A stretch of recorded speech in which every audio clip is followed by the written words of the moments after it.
Welcome back to our Decton education channel. Students, आज का हमारा टॉपिक है ब्लड। आज हम ब्लड के बारे में पढ़ेंगे। ब्लड ही क्यों पढ़ रहे हैं? क्योंकि ये टॉपिक काफ़ी ज़्यादा इम्पोर्टेंट है। अगर हमने ह्यूमन सर्कुलेटरी सिस्टम पढ़ना हो, मतलब अगर हमने हार्ट के बारे में पढ़ना है तो हमें ब्लड के बारे में पता होना चाहिए। क्योंकि हार्ट क्या करेगा? ब्लड को ही सर्कुलेट करता है, ब्लड को ही ट्रांसपोर्ट करता है। ट्रांसपोर्ट वर्ड नहीं, सर्कुलेट करता है हमारी पूरी बॉडी में। इसलिए हमें पहले इसके बारे में पता होना चाहिए कि ये क्या चीज़ है, इसकी कॉम्पोजिशन क्या है, इसका काम क्या है और ये कैसे बनता है। तो ये सब चीज़ें हमें पता होनी चाहिए। ओके, अभी बचपन से लेके अब तक आपको कभी ना कभी आपका छोटा मोटा एक्सीडेंट हुआ होगा, मतलब छोटी मोटी चोट आपको लगी ही होगी। उस दौरान आपने नोट किया होगा कि आपकी बॉडी में से रेड कलर का एक फ्लूइड निकलता है, जिसको आप क्या बोलते हैं? खून। और इसी खून को हम इंग्लिश में बोलते हैं ब्लड, या यही बोलते हैं। कौन से कलर का होता है? रेड कलर का होता है। ये आई थिंक सबको पता होगा कि जब भी हमारी बॉडी में से कोई हमें चोट लगती है तो खून निकलता है रेड कलर का, ठीक है। और ये किस स्टेट में होता है? ये सॉलिड है, लिक्विड है कि गैसियस फॉर्म में होता है? लिक्विड स्टेट में होता है। तो मैं बोल सकती हूँ कि ब्लड क्या है? Blood is a red coloured liquid which circulates in a body, बोल सकती हूँ।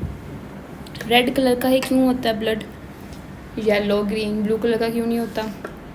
रेड कलर का इसलिए होता है क्योंकि हमारी बॉडी में हीमोग्लोबिन नाम का एक पिगमेंट है, जिसकी वजह से हमारा ब्लड रेड कलर का होता है, ठीक है। चीज़ ये होगी। अभी ब्लड कौन सा टिश्यू है? ये है कनेक्टिव टिश्यू। ये आपने क्लास 9 में पढ़ा होगा। क्लास 9 में ये है।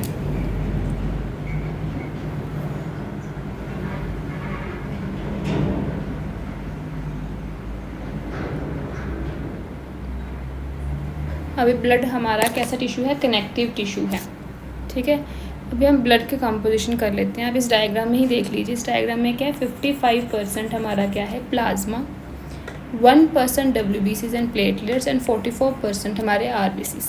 सबसे ज़्यादा कंपोजिशन हमारी प्लाज्मा की होती है, ठीक है। सेल्स में से सबसे ज़्यादा कंपोजिशन RBCs की है, कम हमारी WBCs एंड प्लेटलेट्स की होती है, ठीक है। ये चीज़ होगी।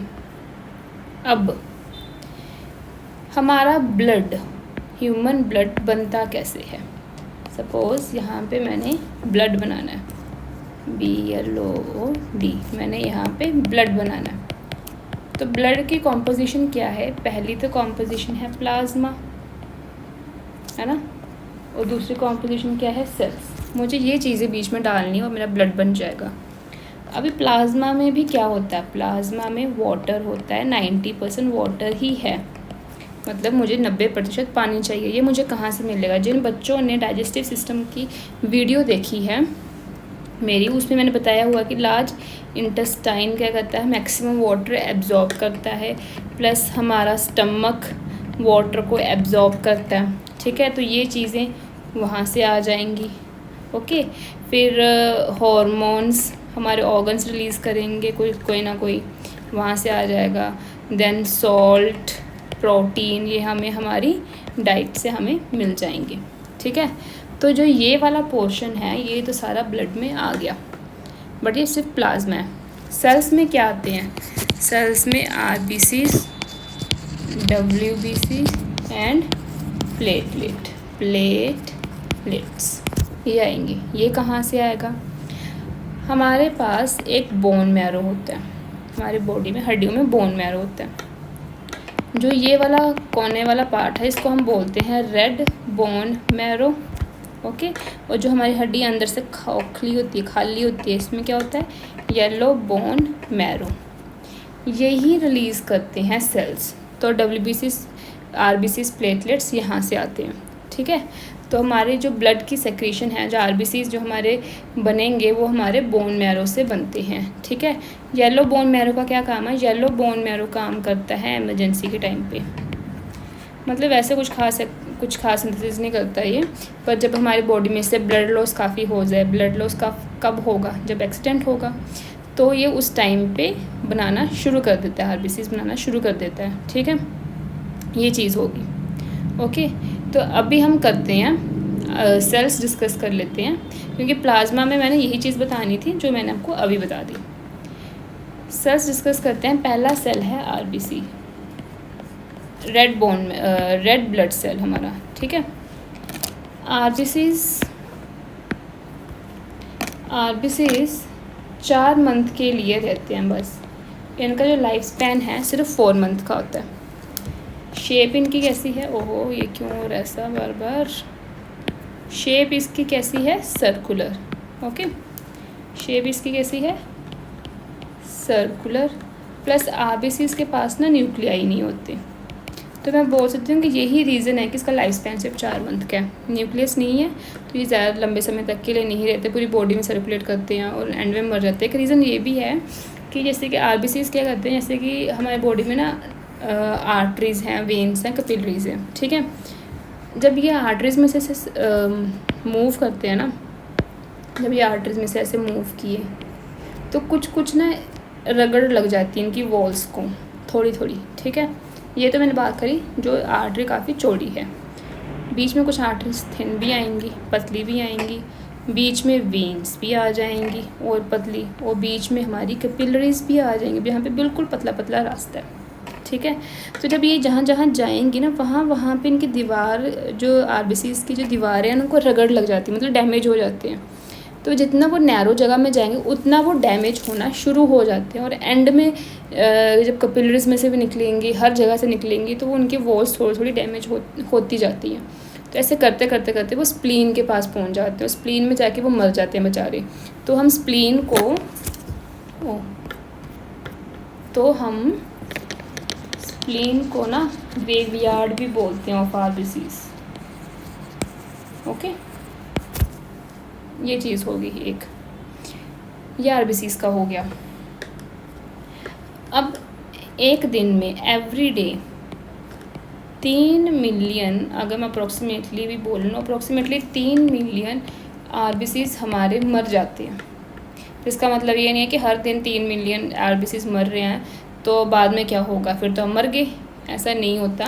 3 मिलियन आरबीसीज मर रहे हैं हमारे हर दिन, बट बोन मैरो क्या कर रहा है, उसका 4 गुना ज़्यादा बना भी रहा है।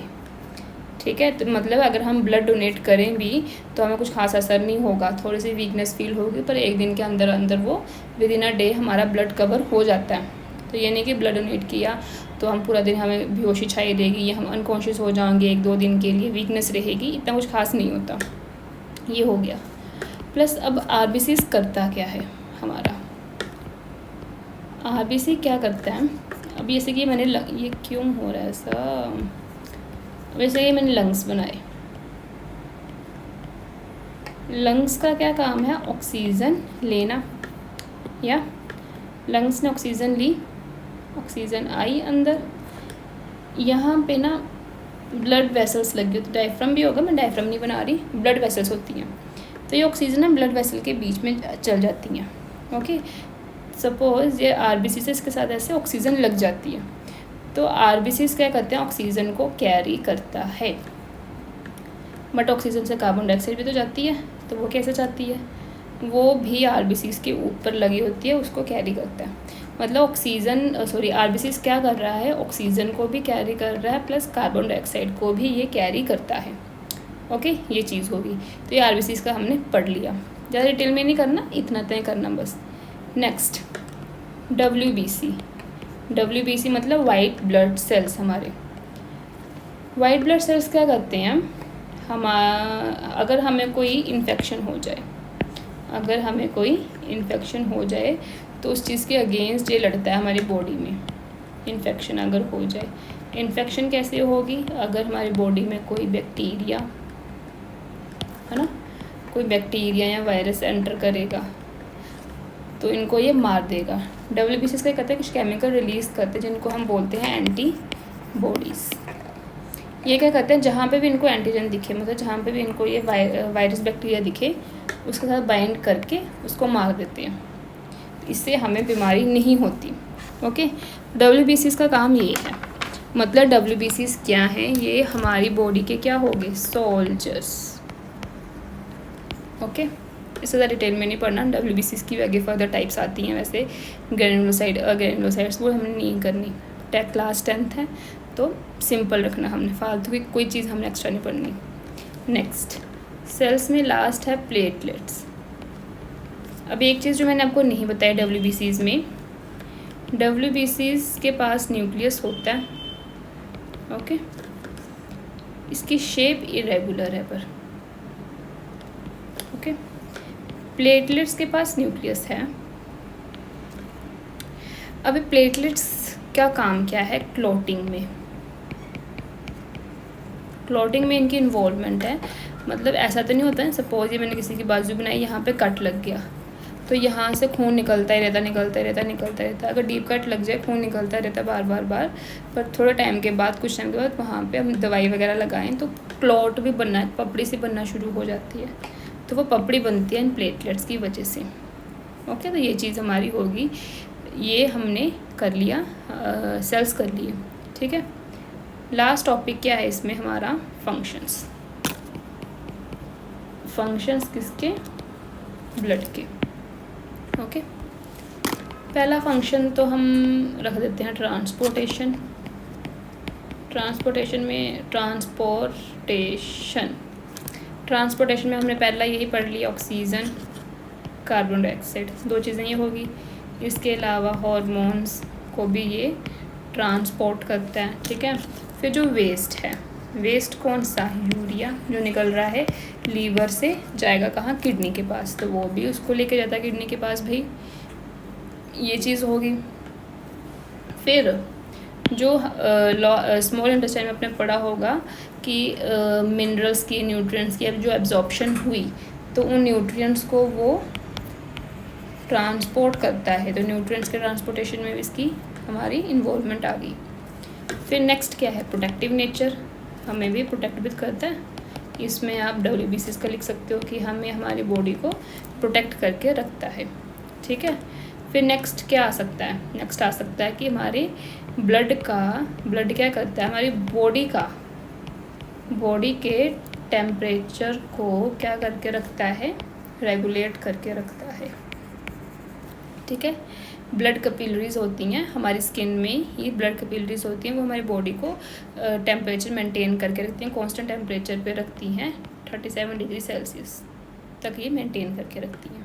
तो ये हमने अभी क्या कर लिया, ये हमने ब्लड के बारे में पढ़ लिया, हमने इसकी ये कंपोनेंट्स पढ़ लिए, हर एक का अपना अपना काम कर लिया हमने। ठीक है, ये हमने तो डिस्कस कर लिया। नेक्स्ट वीडियो लेक्चर में हम क्या करेंगे, सर्कुलेटरी सिस्टम डिस्कस करेंगे, जिसमें हम ह्यूमन हार्ट के बारे में पढ़ेंगे। ओके, तो आई होप आपको ये वीडियो मेरी पसंद आई होगी, तो प्लीज़ हमारे इस चैनल को लाइक, शेयर एंड सब्सक्राइब कीजिएगा। Thank you.